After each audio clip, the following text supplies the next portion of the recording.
That was Something Better by Blanca. Is that how you say that? Blanca? Yeah. Oh, I'm glad that Crystal knew.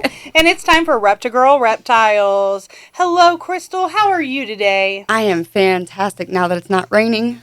I know. And the sun came out It did. It's amazing. I mean, it made everything muggy, but I'd rather be muggy than cold. Yep, exactly. Absolutely. So we had the Midwest Exotic Animal Expo this past weekend. Yes. It was very exciting. It was. We didn't beat the record of Piqua, but we did come very, very close, which Sydney is a smaller area for reptiles anyway, especially like the whole reptile community. But yeah, we had a little over 1,000 guests show up, like all throughout the day and everything. There was about a little over 1,000. So that is super cool.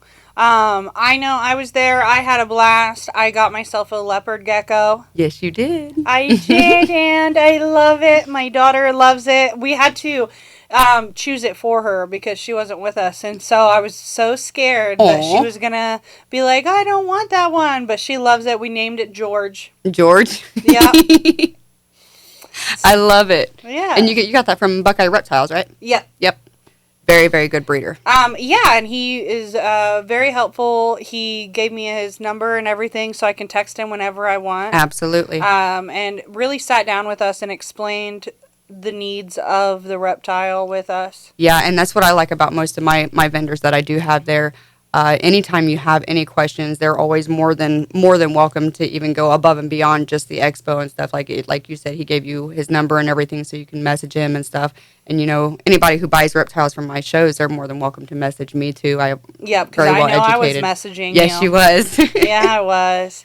I was like, I'm going into a realm I'm unaware of with these mealworms and superworms and which one to feed and how much to feed it compared to what he was feeding it. Yeah. And I was like, okay. But it went over great. George is eating. Awesome. So that's exciting. That's good to hear. Yeah. Yeah. Buckeye Reptiles, they mainly do leopard geckos and stuff like that, and they are just a fantastic breeder. They created some of the ones called midnight geckos. They're leopard geckos, but they're like completely black, and they look like a velvet almost. Oh, that's They're cool. so adorable. And what I like about him the most is, he's not out there to make money or anything. He's out there to educate people and just get his name out there. He's one of the top breeders for leopard geckos in the state of Ohio and stuff. So he was actually one of the first vendors that said yes to me when I was trying to get vendors for the first expo that we put on. So I was really thankful for him, and I'm really glad that you got a leopard gecko from him. That's He's a real nice awesome. guy. Yeah. And George is acclimating quite well. Good. And so that's exciting. They are very fast. Yeah. And so within the first 15 minutes that we had George, he was like running, and we were like, oh no. Yep, they are very fast. If they hit the floor, they're gone. Yep. They love to climb. They love to hide. They love to be in moist places. They love to be in dry places. It's a combination of things because leopard geckos, they're actually from the grasslands and the desert areas of Afghanistan, Iran, and Pakistan and stuff like that. Really? I had no idea. They're a large abundance over there. My husband actually knows a doctor who lives over in Iran. Like, he was born and raised over there. Yeah. He met him on a thing called Discord when he was doing cryptocurrency. And, excuse me. But we was talking about reptiles and everything, and he was talking about leopard geckos, and he was like, yeah, we have a bunch of them over here. They're like a nuisance and everything like that. And he's like, you guys raise them as pets over there? And we're like, yeah, they're one of the biggest, pets that people have as reptiles amongst, bearded dragons and ball pythons. They're one of the common house pet of a reptile person. Yeah. And they're very, very easy to take care of. You don't really need a light for them. They're heat mat, their underbelly heat mat or whatever. Just keep their tanks at like 85 degrees and you're good to go. Yeah, which is awesome because it's super convenient. It is. Not to have those lights and everything and just have the heat pad on the bottom of the tank. You don't have to worry about what UVB bulb you need, if it's UVA, UVB, stuff like that. They're very, very easy to take care of. And I do know that some people are like, well, with leopard geckos, you can feed them mealworms, but you can't feed them superworms, or you can feed them this, but you can't feed them that. And if you do the research and stuff, really the only difference is between a mealworm and a superworm is, yes, it's two different species, but it's just basically one's bigger than the other. Yeah. And that's all. You just got to make sure that your leopard gecko is the size that can, if it can eat a superworm, they'll eat a superworm. But when I first got into the reptile industry and everything, I was always told the superworms will eat the leopard gecko from the inside out. And then, like, if you feed, I think it was bearded dragons, if you feed them mealworms, they'll, you know, regurgitate them or they won't get full enough, which I can see them not getting full enough on mealworms, you know, if they're adults or whatever. But through my experience and everything, like, I've never had a problem feeding my leopard geckos superworms. Like, one of mine, it will only eat superworms. It won't eat mealworms. I put mealworms in there the other day because the pet store didn't have no superworms. And I'm like, okay, what am I going to do then? So I got him some mealworms and stuff, and they're still in there. Like, I'm going to take them out today when I clean his enclosure out and everything, but they're still in there. I just went and bought him crickets yesterday, and he ate the crickets over the mealworms. So. Oh, that's funny. So he's spoiled now. He is. He's very spoiled. Well, I've got funny. 3 leopard geckos myself, and they're all very, very spoiled. And I've got 3 different setups. Like, it's not. My leopard geckos showed me, you know, okay, I like this, but I don't like this. I like my one leopard gecko. He's got a bunch of clutter in his enclosure, so he's got like 4 or 5 different hides in there, and he's got a little pan that I put soil in and moist it, and he's got his little moist, you know, hide or whatever, and he loves it.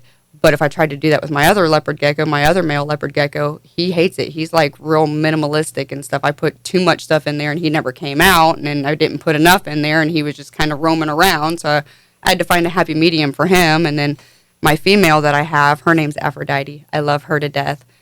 She's one of my educational ones that I have because when she was younger, she actually got dropped and her back got broke. Oh. So she's got a little curvature to her back, and she doesn't gain weight like the others do. But she's alive and thriving and healthy as can be and everything.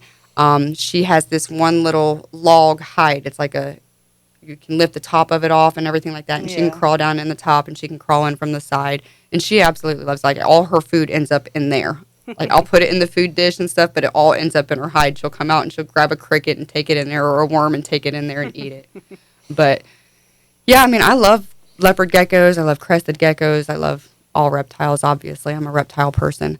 But leopard geckos, like I said, they're probably, out of most reptiles, they're probably the easiest to take care of because they're not high maintenance. You don't have to have the lights, like we said. The heat, yes, you need to have at least the underbelly heat because that's how they warm themselves up. If they want to cool themselves off, they'll crawl into their water dish, and some of them will kind of lay over the water dish and just let their belly in the water dish to cool themselves down.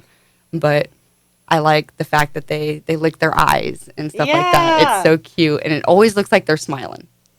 That's true. They do always look like they're smiling. Every time you look at them and everything, they're always looking like they're smiling. And they come in a variety of colors. Oh, the colors are amazing. A wide variety. I mean, you've seen all the ones that he had there at the expo and everything. I found one of the ones that I used to have when I first got into it and everything. He was all white. He was called a Blazing Blizzard albino leopard gecko. And his eyes were black, and he was all white. And, like, on his underbelly, you could almost see, he was almost like a translucent, like you could almost see all of his organs in it and stuff. So you could see where his little heart was and stuff like that. But, I mean, it just amazes me, you know, with all the different color variations and morphs that you can get. And you got the fat-tailed leopard geckos. You've got the large giant leopard geckos. You've got the regular leopard geckos. There's, like, I think 3,000 different species of leopard geckos, and some of them aren't even found yet. Oh, that's cool. It is. It is very cool. Yeah. Well, and he likes to lick, likes to have fun. I think that's neat. I think they're definitely runners, like we talked about earlier. It's super funny. And another cool part of them is one of their defense mechanisms. So, like, if they're being chased in the wild or whatever, or they get startled at your house in their enclosure, their tail actually detaches. What? Yeah. So if you go in your room one day and you see the tail detached from your leopard gecko, do not freak out because it's one of their defense mechanisms. So, like, in the wild, when they're being chased by something that's trying to eat them, what they'll do is they'll fling their tail and it'll actually come off and it'll sit there and it'll twitch. I know it sounds weird, that sounds creepy. It does, but it twitches so whatever is chasing them or trying to eat them will go after the tail because they think that it's the leopard gecko still, and the leopard gecko itself can actually get away, and the tail will eventually grow back. Oh, that's awesome. On leopard geckos. Crested geckos, they do the same thing. You know, they can detach their tails and stuff like that. Some of them don't end up growing their tails back, and, you know, I think I've seen maybe one that grew its tail back out of all the leopard, or out of the crested geckos that I've seen and stuff. I've seen one grow its tail back, but for the most part, when they lose their tail, they're considered frog butts. Oh, that's crazy. But leopard geckos, every single one of them, when they fling their tail, they'll grow theirs back. Grow it back. Interesting. That's very interesting. I mean, when you're that small and fragile, that's literally the only defense mechanism that these leopard geckos have. Like, they're bright and vibrant, so they can't blend in with, you know, nature or anything like the dirt and leaves and stuff. I mean, some of them are bright and vibrant, some of them are real dark and dull. But when you're, you know, orange and you're in a green jungle or whatever, it's going to be kind of hard to hide. So their defense mechanism is to fling their tail. That's really cool. We're learning so much about leopard geckos and just geckos in general today. I love that. Okay. Well, thank you, Crystal, for being on the show today. I've had an absolute blast. And, of course, I'm going to be talking about George, my leopard gecko, as much as we can. And we're going to learn. I'm going to learn from you everything I need to know. That's awesome. And when is the next expo? The next expo is on 4/20. Oh, 4/20. And this one's back down at the Piqua Mall. That's awesome. All right, we'll talk about more of that next week. Yes, ma'am. Okay. All right, we'll be back with Someone You Loved by Louis Capaldi.